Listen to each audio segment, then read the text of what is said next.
everyone! Today's video is about self-disclosure. I'm your professor, Dr. Jennie Rosier. Let's get started. So why do people self-disclose? Well, some researchers would argue that relationships would cease to exist without self-disclosure. You have to get to know someone in a relationship to keep it going. So the initial self-disclosure is to help you realize if you want to continue a relationship with this person. And then we continue to self-disclose once we've already started a relationship to reduce our uncertainty, to make us feel like this is the right person or make us realize that this is the wrong person, to build intimacy, to share something with someone else. It's really important in relationships, both romantic and platonic, that we self-disclose. Self-disclosure helps us initiate, maintain, and even end romantic relationships. Why do people self-disclose? We self-disclose for lots of reasons. The majority of the reasons center around the idea that we want to maintain a relationship or initiate a relationship. It's for relationship development. We're trying to see if this is someone that we want to still be friends with or someone that we want to continue a romantic relationship with. So we self-disclose for those more positive, constructive reasons. There's also some destructive reasons, though. Anytime you're self-disclosing to manipulate someone, or you're self-disclosing to get someone else to self-disclose, right? So sometimes we share something because we really want the other person to share something with us. That can be kind of destructive. It can be kind of a negative way. Other reasons that we self-disclose, though, could be things like to get something off our chest or to correct someone's misperceptions of us. You know that you've done that before. Someone starts to think that you're a certain kind of person and you're like, oh, no, I'm not that kind of person. You know, this and this happened to me in my life. I'm not that kind of person. And they're like, oh, okay, I thought you were, right? We self-disclose to correct misperceptions very frequently. So why is self-disclosure important? Well, it's important because it can help us initiate, maintain, and even end romantic relationships or friendships. It helps us learn more information about our partner. It also helps us understand more about ourselves. Sometimes we disclose something and we realize that it comes off in a certain way, and maybe we decide to not disclose that again, or we decide that, hey, that's how I wanted to be perceived. Think about the whole idea of self-concept. Oftentimes we are communicating our self-concept to other people via self-disclosure. So it's really a great way to initiate and maintain romantic and platonic relationships, but it also can help us realize that maybe we don't want to be with the person that we're in a relationship with. And that can, sometimes that can be a bad thing, but sometimes that can be a good thing. It's difficult because it requires that you are vulnerable. It requires a certain amount of risk that can be very scary, right? Once you disclose something about yourself to someone else, they have that information forever. And so it can be really anxiety producing or scary to tell someone deep, dark thoughts that you have inside of your head, or to tell someone about your past life experiences, because there's lots of fears. There's fears of judgment. There's fears that the other person will be offended by something that you say or something that you did in your past. And so there's lots of difficulties associated with self-disclosure. It's a scary thing to open yourself up to someone else. So I have 4 main techniques for self-disclosure. And the first one is to reserve your most intimate or your most personal disclosures for a very select few number of people. And there's a couple of reasons for this. One, you shouldn't be revealing all of who you are to everyone and their mother, right? I understand that Twitter and Facebook and Instagram and Snapchat has made you believe that it's a good idea to disclose every single thing about your life to other people, but you really should reserve some stuff for really close people in your life.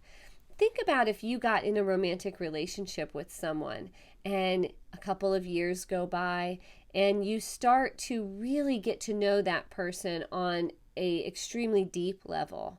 And you start to think about maybe marrying this person or spending your life with this person. They reveal some of their deepest, darkest secrets to you, and you feel really special for knowing them. Then, let's say you find out that 10 other people know this information too. It doesn't make you feel that special anymore.